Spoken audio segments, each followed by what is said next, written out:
Shalom, selamat pagi seluruh sidang jemaat yang sangat dikasihi dan diberkati Tuhan. Baik jemaat GPDI Ebenezer Duku Pakis dan juga jemaat GPDI Gloria Karangrejo. Saya percaya hari ini adalah hari yang luar biasa dan diberkati Tuhan. Hari kesembuhan buat saudara yang sakit. Hari terobosan kemenangan buat saudara yang sementara ada di dalam pergumulan. Hari mujizat buat saudara yang percaya dan berharap kepada Tuhan. Oleh sebab itu Bapak Ibu Saudara, jangan putus asa, jangan menyerah. Percaya Tuhan sanggup untuk menolong dan mengubahkan keadaan kita. Karena Dia Tuhan yang berkuasa dulu, sekarang, sampai selama-lamanya. Puji Tuhan. Pagi hari ini saya mengajak kita untuk membaca dari 2 Petrus pasal yang ketiga ayat 10 dan 11. Firman Tuhan mengatakan demikian. Tetapi hari Tuhan akan tiba seperti pencuri. Pada hari itu langit akan lenyap dengan gemuruh yang dahsyat, dan unsur-unsur dunia akan hangus dalam nyala api, dan bumi dan segala yang ada di atasnya akan hilang lenyap. Jadi jika segala sesuatu ini akan hancur secara demikian, betapa suci dan salehnya kamu harus hidup. Bapak Ibu yang diberkati Tuhan, kita pada pagi hari ini diingatkan tentang tibanya hari Tuhan. Hari Tuhan yang akan tiba itu ibaratkan seperti pencuri. Pencuri tidak pernah janjian dengan orang yang akan dicurinya. Tidak pernah membuat pemberitahuan terlebih dahulu terhadap yang punya rumah yang akan disatroni atau yang dicuri.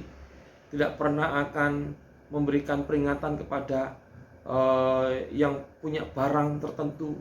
Tidak.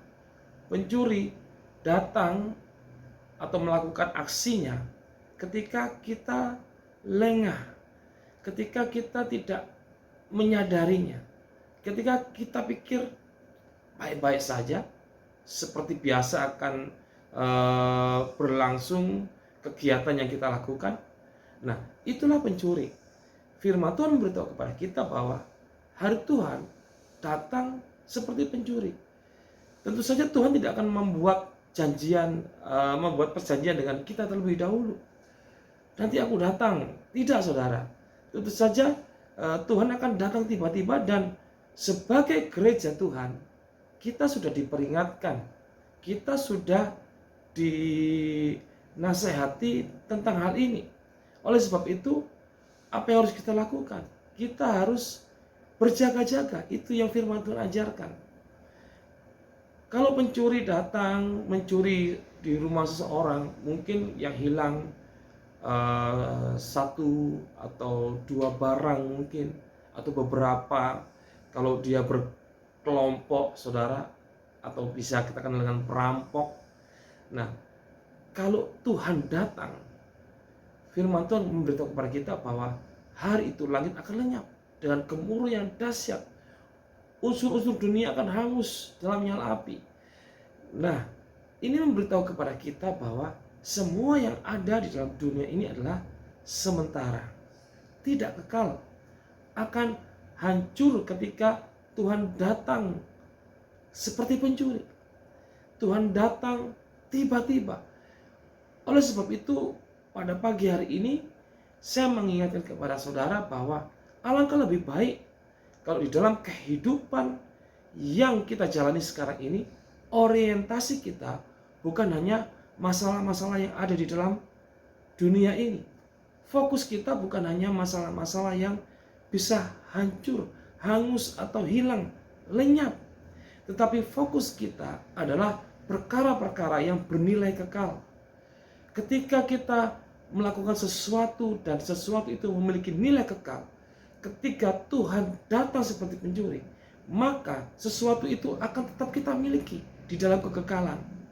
Jadi Bapak Ibu Saudara, mari kita isi kehidupan ini dengan firman Tuhan katakan, dengan kebaikan kita, betapa harus suci dan saleh menjalani kehidupan ini, betapa kita harus fokus dengan hal-hal yang bernilai kekal, karena itulah sesuatu yang harusnya kita jalani. Perkara-perkara tentang materi, tentang keberhasilan, kesuksesan, itu adalah sesuatu yang dalam arti bonus, saudara.